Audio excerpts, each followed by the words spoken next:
The Silent Watchers, the twin sons of Ethros, cast their golden light across the floating gardens of New Harmony, the capital city of the Zephyrian homeworld. Commander Lyra Voss stood on the observation platform of the Planetary Defense Center, watching the morning ritual of her people. Thousands of Zephyrians glided gracefully between the suspended botanical platforms, their translucent wings catching the sunlight like living stained glass windows. The Zephyrians had evolved as aerial beings, and their entire civilization reflected this heritage. Their cities floated in the upper atmosphere, connected by streams of controlled air currents that served as highways for their flying inhabitants. For over 3,000 years, they had lived in perfect harmony with their world's ecosystem, developing technology that worked with nature rather than against it. Lyra's communicator chimed softly, interrupting her peaceful observations. The voice of her chief science officer, Dr. Cale Windridge, carried an unusual tension that immediately put her on alert. "Commander Voss, please report to the Deep Space Monitoring Station immediately. We have detected something that requires your urgent attention." Lyra spread her wings and launched herself from the platform, riding the air currents toward the monitoring station located at the city's highest point. The journey took only minutes, but her mind raced with possibilities. The Zephyrians maintained a network of deep space sensors primarily to track asteroids and monitor solar activity. They were a peaceful species with no enemies and no military conflicts in their recorded history. Dr. Windridge met her at the station entrance, his normally calm demeanor replaced by visible anxiety. His wing membranes, usually a soft blue indicating contentment, had shifted to a worried purple hue. "Commander, 3 days ago our long-range sensors detected a massive energy signature entering our star system. At first we thought it might be a solar phenomenon or perhaps a large asteroid cluster. However, further analysis has revealed something far more concerning." They entered the monitoring chamber, where a three-dimensional hologram displayed their solar system. Lyra could see Ethros in the center, surrounded by its moons and the orbital platforms that housed their industrial facilities. But at the edge of the display, a cluster of red dots moved steadily inward. "What am I looking at, Doctor?" Lyra asked, though she was beginning to suspect the answer. 347 individual objects, all under intelligent control, moving in perfect formation toward our world. Based on their energy signatures and movement patterns, these are warships. A massive invasion fleet. Lyra felt her wings tremble involuntarily. The Zephyrians had no concept of warfare on such a scale. Their conflicts were resolved through discussion and compromise. They had no standing military, only a small defense force trained to handle natural disasters and the occasional pirate raid. "Have we attempted to establish communication?" she asked. "Yes, Commander. We've transmitted on all known frequencies, offering greetings and requesting their intentions." The response came 12 hours ago. Dr. Windridge activated another display, and a harsh, guttural voice filled the chamber.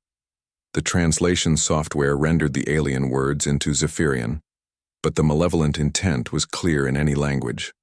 "People of Ethros, you will submit to the authority of the Vorthak Dominion. Your world has been selected for integration into our empire. Surrender immediately, and your population will be relocated to designated work colonies. Resist, and face complete extermination. You have 48 hours to respond." The message ended, leaving the chamber in stunned silence. Lyra closed her eyes, trying to process the reality of their situation.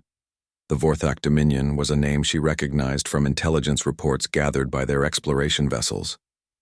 They were a militaristic species that had conquered dozens of worlds across this sector of the galaxy, enslaving or destroying any civilization that stood in their way. "What are our defensive capabilities?" Lyra asked. Though she already knew, the answer would be inadequate. "We have 36 orbital defense platforms, each equipped with plasma cannons designed for asteroid deflection. Our patrol fleet consists of 18 vessels, built for exploration and scientific research, not combat. Against a force of this magnitude." Dr. Windridge's voice trailed off. Lyra nodded grimly. The mathematics were brutally simple. Even if every Zephyrian weapon functioned perfectly, they were outnumbered by nearly 10 to 1 against an enemy designed for warfare. "Summon the Council of Winds immediately," she commanded, "and begin civilian evacuation procedures. We'll save As many as we can. The next 18 hours passed in a blur of desperate activity. The Council of Winds, Ethros' governing body, met in emergency session while evacuation transports launched continuously from the floating cities. The Zephyrians' peaceful nature became both a blessing and a curse during the crisis. There was no panic or chaos, but there was also no military doctrine or combat experience to draw upon. Elder Thorn, the eldest member of the council, spoke for all when he addressed the assembled leaders. In 3 millennia of recorded history, our people have never faced extinction. We have always found peaceful solutions to our conflicts, but these Vorthak do not seek peace. They seek only domination. The evacuation proceeded with heartbreaking efficiency. Families were separated as the young and elderly were given priority on the limited transport vessels. Scientists and engineers, with critical knowledge, were designated for evacuation, while others volunteered to remain and operate what defenses they had. Lyra stood in the command center, coordinating the evacuation while monitoring the approaching Vorthak fleet. Their ships were now close enough for detailed scans, and what she saw filled her with dread. Massive dreadnought-class vessels bristling with weapon systems, surrounded by clouds of smaller attack craft.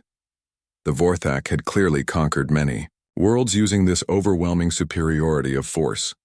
"Commander," called Lieutenant Zara Swiftwind from the communication station, "we're receiving a priority transmission from the evacuation fleet." "Put it through." The voice of Captain Marcus Stormrider, commander of their largest evacuation vessel, came through with barely controlled desperation. "Commander Voss, we've successfully evacuated approximately 40,000 civilians, but that represents less than 2% of our population. At this rate, we can save perhaps 100,000 before the Vorthak arrive. The rest—" "I understand, Captain. Continue the evacuation.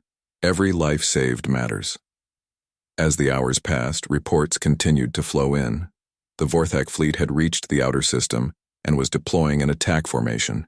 Their communication attempts had been answered only with demands for unconditional surrender. The few merchant vessels that had attempted to flee the system had been destroyed without warning, making clear the Vorthak's intentions. Dr. Windridge approached Lyra with a final, tactical assessment. "Commander, based on the energy signatures and weapon configurations we've observed, I estimate our defensive platforms will be eliminated within the first 10 minutes of combat. Our patrol fleet might last another 20 minutes if they coordinate." "Perfectly." "And then?" Lyra asked, though she knew the answer. "Then they begin the systematic destruction of our cities, based on historical data from their other conquests. They'll target population centers first to break our will to resist, then move on to industrial and cultural sites." Lyra looked out at the floating gardens of New Harmony, where Zephyrians continued their daily lives despite the approaching doom. Children played in the aerial playgrounds while their parents tended to the botanical platforms that fed their civilization. In a few hours, all of this would be reduced to burning wreckage. "Send one final message to the Vorthak fleet," she ordered. "Tell them that while we cannot match their military might, we will not surrender our freedom. The Zephyrian people choose to face destruction with dignity rather than submit to slavery." The response came within minutes, delivered in the same harsh voice as before. "Your defiance is noted and irrelevant. The Vorthak Dominion claims this world. Your resistance will be crushed, and your people will serve or die. Prepare for the consequences of your foolish choice." As the final hours, before the invasion ticked away, Lyra made the hardest decision of her life. She ordered all remaining civilians to the deepest levels of the floating cities, hoping the reinforced structures might provide some protection from the orbital bombardment. The Volunteer Defense Force, barely 3,000 Zephyrians with no military training, took their positions at the few weapon systems available. The attack began at dawn on the second day. The Vorthak fleet moved with practiced efficiency, their vanguard ships targeting the orbital defense platforms with devastating precision. Lyra watched helplessly as the platforms, built over decades by Zephyrian engineers, were reduced to expanding clouds of debris in mere minutes. "All platforms destroyed," reported Lieutenant Swiftwind, her voice hollow. "The patrol fleet is..." Engaging, but they're taking massive casualties. On the tactical display, Lyra could see the unequal battle unfolding. The 18 Zephyrian patrol vessels, designed for peaceful exploration, fired their improvised weapons at the massive Vorthak warships. It was like insects attacking predators. Within 15 minutes, half the patrol fleet had been destroyed. The surviving Zephyrian ships fought bravely, using their superior maneuverability to conduct hit-and-run attacks, but they were simply too outgunned. One by one, they fell to the overwhelming firepower of the invasion fleet. "Commander, Dr. Windridge called out, his instruments detecting new energy signatures. "I'm reading massive gravitational distortions at the edge of the system. Something large is emerging from hyperspace." Lyra turned to the long-range sensors, expecting to see Vorthak reinforcements that would make their situation even more hopeless. Instead, she saw something that made no sense. Dozens of new contacts were appearing throughout the system, but they weren't Vorthak designs. These ships were sleek and angular, with energy signatures unlike anything in their databases. "Are they another Vorthak fleet?" she asked. "Negative, Commander. These are completely different technologies. The hull compositions, the engine signatures, the weapon configurations, everything is alien to both our technology and the Vorthak systems." More ships continued to appear, their numbers quickly reaching into the hundreds. They were deploying throughout the system in a pattern that suggested sophisticated tactical planning. Whoever they were positioning themselves to engage the Vorthak fleet from multiple vectors. "Commander," Lieutenant Swiftwind called out urgently, "we're receiving a transmission from the unknown fleet. It's on our emergency frequencies, and they're speaking our language. Put it through." A new voice filled the command center, calm and confident, speaking perfect Zephyrian despite an unusual accent. "Aethros Defense Command, this is Admiral Sarah Chen of the Earth Defense Force. We have monitored the Vorthak invasion of your world and are deploying intervention forces. Please maintain your current defensive positions and do not engage our vessels. We will eliminate the Vorthak threat and request diplomatic contact afterward." Lyra stared at the communication panel in stunned disbelief. "Earth?" she whispered. "Dr. Windridge, do we have any records of a species called humans or a world called Earth?" "Checking now, Commander." His fingers flew over his instruments as he searched their databases. "Yes, here it is. Earth, also known as Terra, third planet of a solar system approximately 1,400 light-years from here. The inhabitants are called humans. But according to our last survey conducted 60 years ago, they were a pre-interstellar civilization. They had achieved chemical rockets and primitive satellites, but nothing approaching faster than light travel. Yet here they are," Lyra said, watching as the human fleet continued to grow in numbers. "And they seem to know exactly what they're doing." The next few minutes would change everything the Zephyrians thought they knew about the galaxy. As they watched their tactical displays, the human ships began to move with a precision and coordination that suggested centuries of military experience. They were about to witness something that would become legend throughout the galaxy.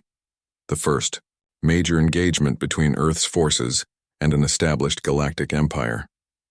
The tide of battle was about to turn in ways no one could have predicted. The tide turns. The silence in the Aethros Defense Command Center was broken only by the steady hum of monitoring equipment as everyone stared at the tactical displays. The human fleet had materialized from nowhere, their ships unlike anything in the known galaxy. Admiral Sarah Chen's calm voice still echoed in their minds, promising salvation from an impossible situation. Commander Lyra Voss found her voice first.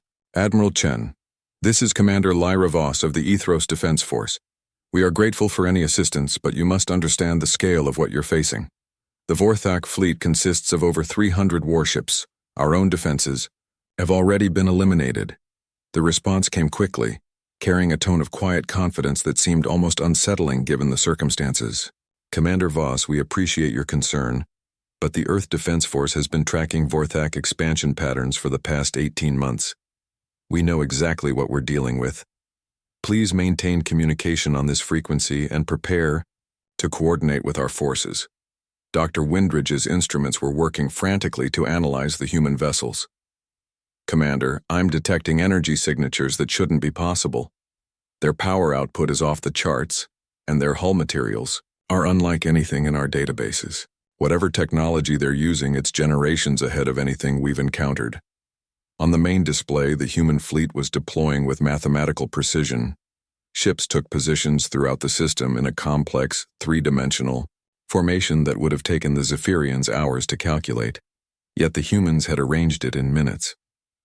Their vessels varied in size from massive dreadnoughts that rivaled the largest Vorthak ships to smaller, incredibly fast attack craft that moved like silver streaks across space.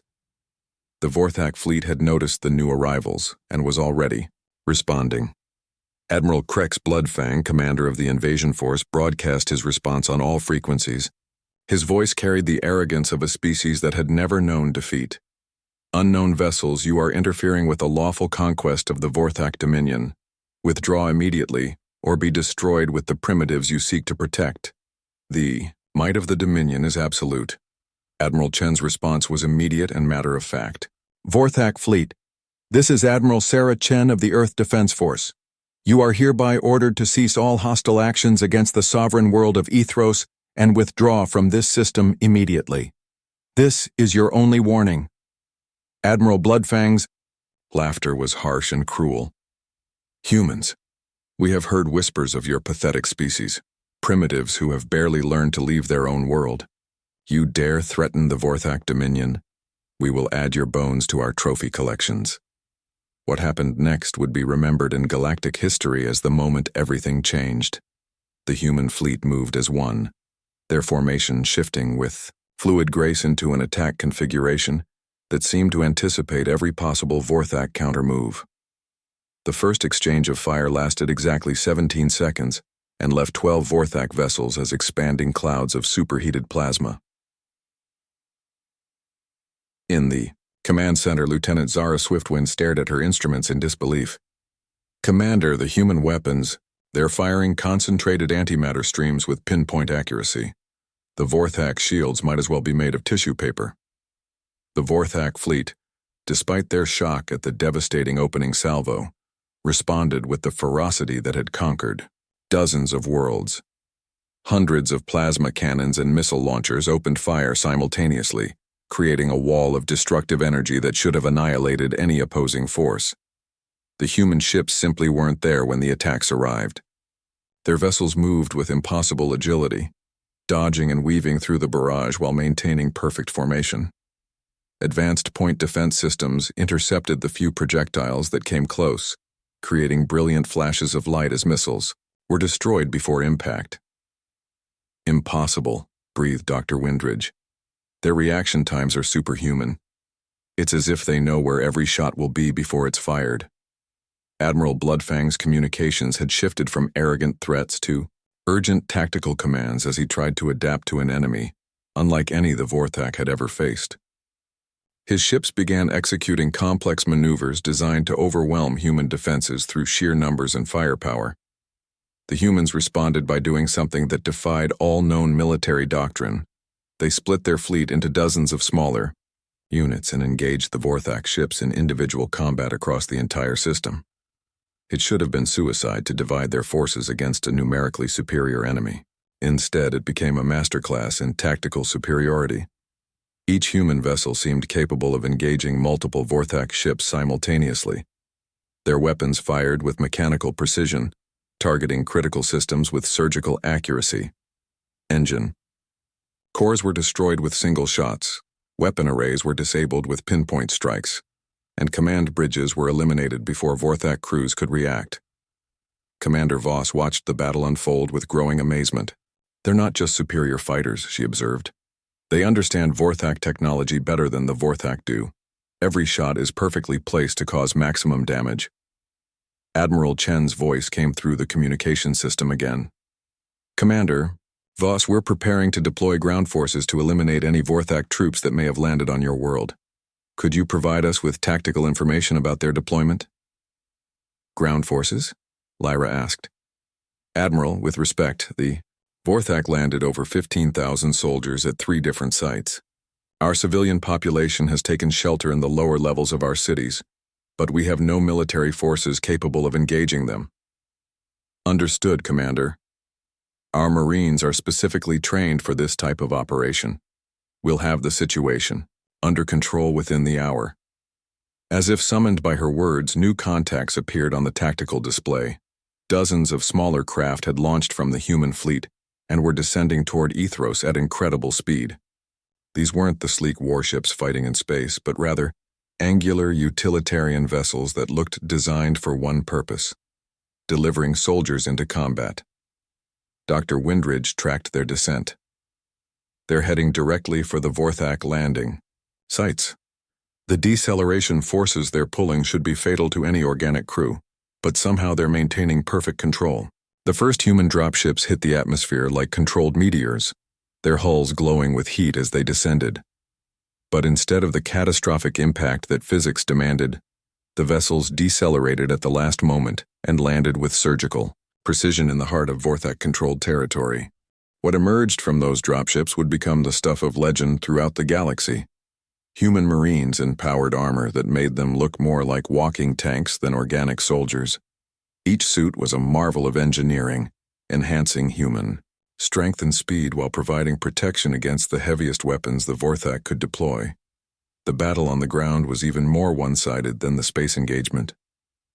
The Vorthak soldiers, veterans of countless planetary conquests, found themselves facing an enemy that moved within human speed and fired weapons with impossible accuracy.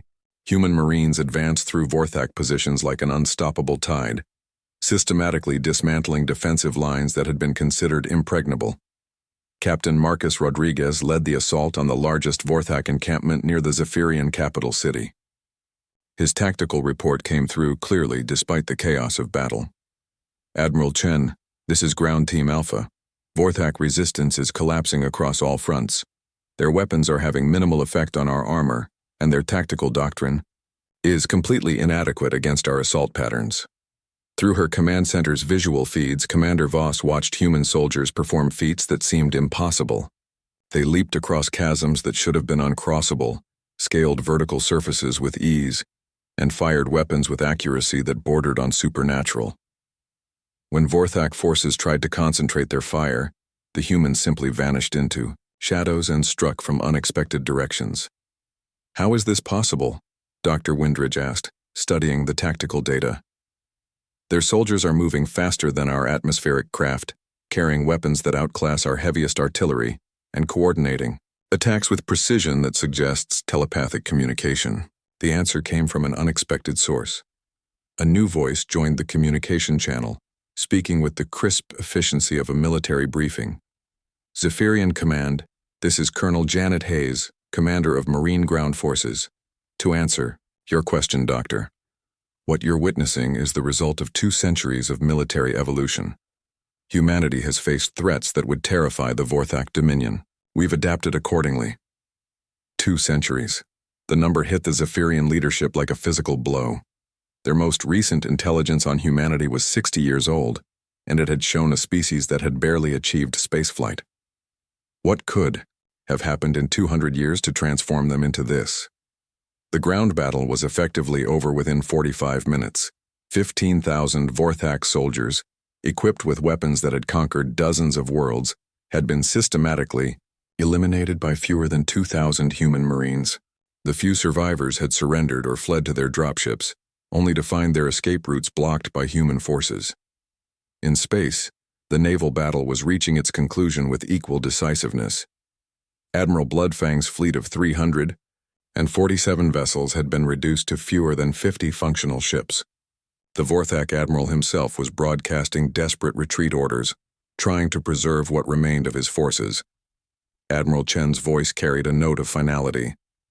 Admiral Bloodfang, your invasion force has been defeated. Surrender your remaining vessels and your crews will be treated according to the laws of war. Continue to resist and face complete annihilation. The Vorthak response was predictable. Admiral Bloodfang, rather than face the humiliation of surrender, ordered his flagship to ram the nearest human vessel in a final act of defiance. The massive Vorthak dreadnought accelerated toward a human cruiser, its captain hoping to achieve at least one victory from the disaster. The human ship simply stepped aside, not through complex maneuvering or desperate evasion, but through what appeared to be a localized manipulation of space-time itself.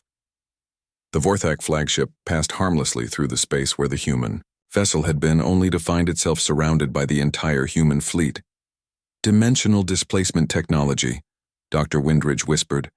"They're manipulating the fabric of space itself. This isn't just advanced technology. This is science that borders on the miraculous." The remaining Vorthak vessels, seeing their leader's final gambit fail so completely, began surrendering in groups. Within another hour, the entire invasion force had either been destroyed or captured. The space around Ethros, which had been filled with the chaos of battle, was now occupied solely by human ships and the debris of Vorthak vessels. Admiral Chen's voice returned to the communication channel, but now it carried a warmth that had been absent during the military operations. "Commander Voss, the immediate threat has been eliminated. We'd like to request permission to land a diplomatic team and discuss the situation in your system." Lyra found herself struggling to find words. In less than 3 hours, humanity had accomplished what her people couldn't have achieved in 3 centuries. They had not only defeated the Vorthak invasion, but had done so with such overwhelming superiority that it redefined the balance of power in this sector of the galaxy. "Admiral Chen," she finally managed. "Permission granted. We would be honored to meet with your diplomatic team. I think I speak for all Zephyrians when I say that we owe you a debt that can never be repaid." "No debt is necessary, Commander. What we've done today aligns with our core principles. We believe that peaceful species should have the right to develop their own civilization without fear of conquest. The Vorthak Dominion represented a threat to that principle." As human ships began landing at designated sites around New Harmony, the Zephyrian population slowly emerged from their shelters. Word of the miraculous rescue spread through the floating cities, and crowds gathered to witness the arrival of their saviors. Dr. Windridge approached Commander Voss with a preliminary analysis of the day's events. "Commander, based on what we've observed, I believe we've just witnessed the emergence of a new superpower in the galaxy. The humans aren't just more advanced than we realized. They're more advanced than anyone realized." Lyra nodded, watching through the observation windows as the first human shuttle approached their landing platform. "Doctor, I think you're absolutely right. And I think the galaxy is about to become a very different place." The shuttle that landed was elegant yet functional, its design reflecting the same aesthetic philosophy as the warships that had just saved their world. When the airlock opened, 3 figures emerged, and Commander Voss got her first look at the species that had just rewritten galactic politics. The humans were smaller than she had expected, roughly the same size as Zephyrians, but lacking wings. They moved with controlled grace, their leader a woman with dark hair and eyes that seemed to take in everything at once. Her uniform was simple but well-tailored, and she wore her authority with comfortable confidence. "Commander Voss," the woman said, extending her hand in what Lyra recognized as a human greeting gesture. "I'm Admiral Sarah Chen. On behalf of the Earth Defense Force and the people of Earth, I'm honored to meet you."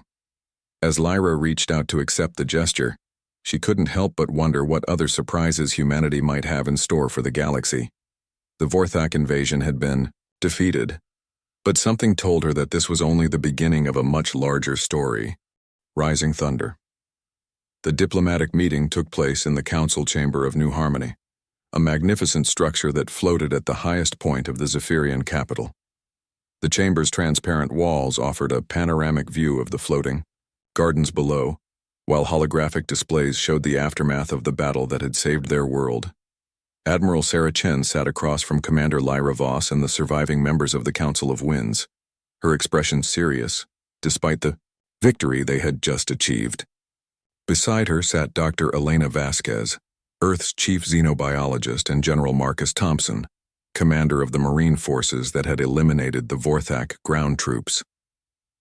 Elder Thorne, speaking for the Council, opened the discussion with traditional Zephyrian formality. "Admiral Chen, the people of Ethros stand in your debt. Your arrival prevented the extinction of our civilization. We must ask, however, how humanity knew of our plight and why you chose to intervene. Admiral Chen leaned forward slightly, her hands clasped on the polished stone table. Elder Thorn, the answer to your question requires some explanation of humanity's recent history. Dr. Vasquez, would you share our timeline with our hosts? Dr. Vasquez activated a holographic display that showed a three-dimensional map of local space. 230 years ago, humanity achieved faster-than-light travel through a breakthrough in quantum mechanics that we call displacement drive technology. What we discovered when we began exploring beyond our solar system was both wondrous and terrifying. The display zoomed out to show dozens of star systems, many marked with different colored indicators. We found a galaxy filled with intelligent life, but also one dominated by predatory empires that expanded through conquest and subjugation. Species like the Vorthak Dominion, the hegemony of Scar, and the Crystalline Imperium had divided much of known space between them. Commander Voss studied the display with growing understanding. You've been watching these empires for over 2 centuries. Watching, learning, and preparing, General Thompson confirmed. Humanity made a strategic decision early in our expansion. Rather than announce our presence and risk becoming targets ourselves, we would develop our military capabilities while secretly monitoring galactic politics. We established hidden observation posts throughout this sector, gathering intelligence on potential threats. Admiral Chen took over the explanation. What we learned was disturbing. Peaceful species like yourselves were systematically conquered or destroyed by militaristic empires. Advanced civilizations that had existed for millennia were reduced to slavery or extinction. We realized that if humanity was going to survive in this galaxy, we needed to be prepared for war on a scale our species had never imagined. Dr. Windridge, who had been listening intently, asked the question that was on everyone's mind. But how did you develop such overwhelming military superiority in such a short time? The technology we witnessed today seems impossible. Dr. Vasquez smiled grimly. Earth is what galactic biologists classify as a death world, Dr. Windridge. Our planet has subjected humanity to constant evolutionary pressure through natural disasters, predators, diseases, and resource scarcity. We evolved, not just to survive, but to thrive under conditions that would kill most galactic species. She manipulated the display to show Earth itself, rotating slowly to reveal continents scarred by volcanic activity, massive storm systems, and other natural phenomena that made Ethros look like a peaceful garden world by comparison. When we applied our survival instincts to military technology, the results were revolutionary. We didn't just build weapons and ships. We built adaptive systems that could evolve during combat, learning from enemy tactics and developing countermeasures in real time. General Thompson added, our soldiers undergo enhancement procedures that push human physiology to its absolute limits. The powered armor you witnessed today doesn't just protect our Marines. It amplifies their natural abilities, allowing them to react faster, move quicker, and fight harder than any unenhanced species. Commander Voss felt a chill run through her wing membranes. You've turned your entire species into soldiers. Not our entire species, Admiral Chen corrected gently. But a significant portion, yes. Earth maintains a population of 12 billion humans, with approximately 200 million serving in various military roles. We've had to become warriors to ensure that peaceful species like yours can remain peaceful. Elder Thorn spoke again, his voice carrying the weight of his years. This explains your capabilities but not your motivation. Why risk your forces for strangers? What does humanity gain from protecting us? The question hung in the air for a long moment before Admiral Chen answered. Elder Thorn, in our early years of galactic exploration we discovered the ruins of 17 different civilizations that had been destroyed by aggressive empires. Entire species wiped out because they couldn't defend themselves. We made a promise then that no other peaceful species would suffer that fate if we had the power to prevent it. She stood and walked to the transparent wall, looking out at the floating gardens where Zephyrian families were reuniting after the crisis. But there's another reason, one that's perhaps more important. Humanity has learned that the galaxy is stronger when different species can contribute their unique perspectives and abilities. The Zephyrians have achieved a level of ecological harmony that Earth scientists can only dream of. Your biotechnology could help us heal worlds damaged by warfare. Dr. Vasquez nodded enthusiastically. Your floating cities, your symbiotic relationship with your planet's ecosystem, your mastery of atmospheric dynamics. These are achievements that could benefit every species in the galaxy. But only if you're free to develop and share them. The diplomatic discussion was interrupted by Lieutenant Swiftwind's urgent voice over the communication system. Commander Voss, we're detecting new contacts entering the system. Large formation. Approximately 60 vessels bearing Vorthak energy signatures. Admiral Chen immediately activated her personal communicator. Admiral Chen to Fleet Command, status report. The response came from Captain James Morrison aboard the human flagship, Defiant. Admiral, we have confirmed arrival of Vorthak reinforcements. Configuration suggests this is Admiral Krex Bloodfang's personal battle fleet, probably responding to his distress calls before the communication blackout. Admiral Chen's expression hardened. Numbers and composition?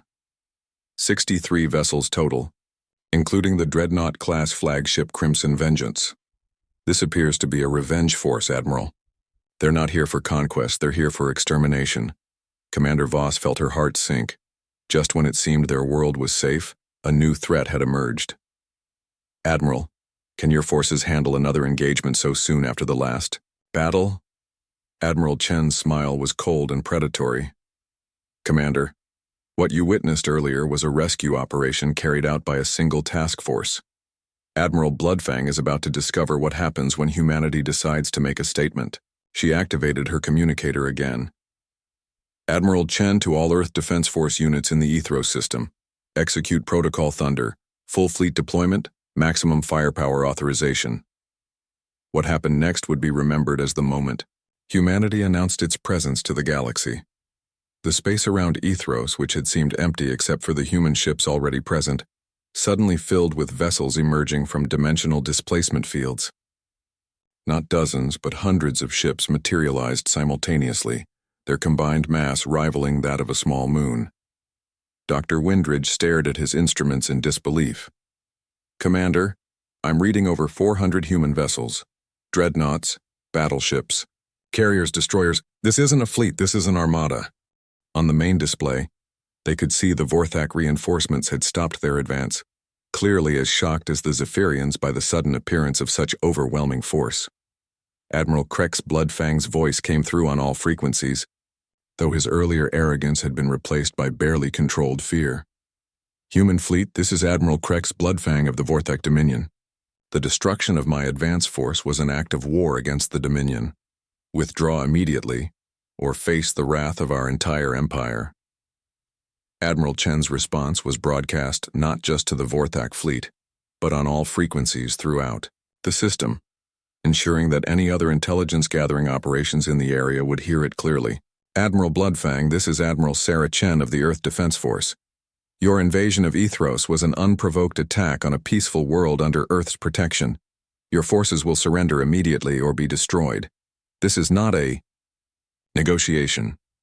The Vorthak Admiral's response was predictable. His fleet opened fire with everything they had, launching thousands of plasma bolts, missiles, and energy torpedoes in a desperate attempt to overwhelm the human forces through sheer volume of fire. The human fleet's response was devastating in its precision. Instead of returning fire immediately, they deployed a defensive network that created a sphere of protective energy around the entire system. Every Vorthak weapon was intercepted before it could reach its target, creating a spectacular light show as projectiles were destroyed in space. Then the humans began their counterattack. It wasn't the surgical precision they had used against the first Vorthak fleet. This was a demonstration of raw power designed to send a message throughout the galaxy. Human vessels unleashed weapons that seemed to bend the laws of physics, creating tears in space itself that consumed entire Vorthak ships. Other weapons fired concentrated beams of energy that could slice through multiple vessels in a single shot. The Vorthak fleet, one of the most feared military forces in the galaxy, was systematically annihilated in less than 20 minutes. Admiral Bloodfang's flagship, the mighty Crimson Vengeance, was the last to fall. Instead of destroying it outright, the humans disabled it completely and held it in place with what appeared to be a localized gravity field. Admiral Chen's voice came through the communication system one final time. This message is directed to all Vorthak forces and their allies. Throughout the galaxy, the Vorthak Dominion's expansion ends here. Any further attacks on peaceful worlds will result in direct retaliation against Vorthak territory. Earth will not tolerate the continued enslavement and destruction of innocent species. The demonstration was complete, but its implications would resonate throughout the galaxy for years to come. In a single day, humanity had defeated 2 separate Vorthak fleets with such overwhelming superiority that the balance of galactic power had fundamentally shifted. Dr. Vasquez returned to the diplomatic discussion as if nothing unusual had happened. Commander Voss, we'd like to propose a formal alliance between Earth and Ethros.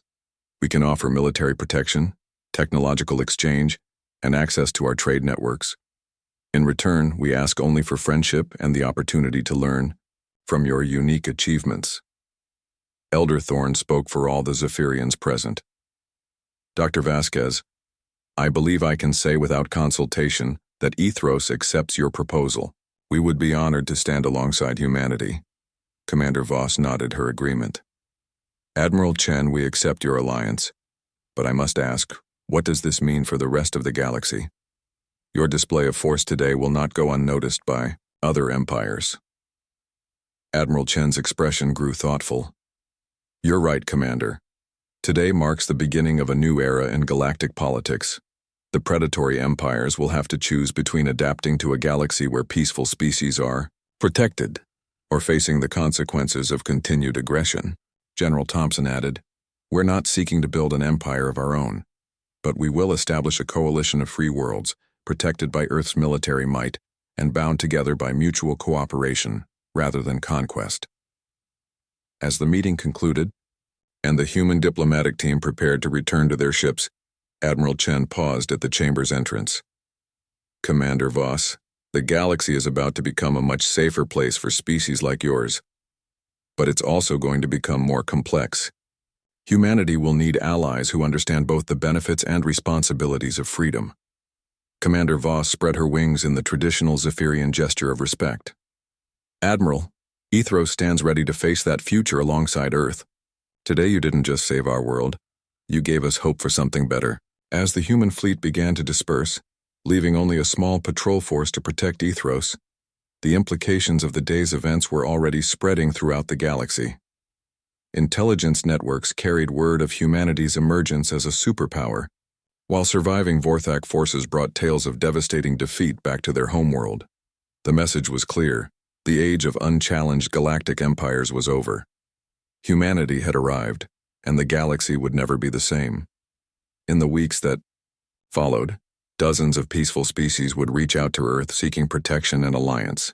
The galactic coalition of free worlds would be born from these relationships, creating a new power structure based on cooperation rather than conquest.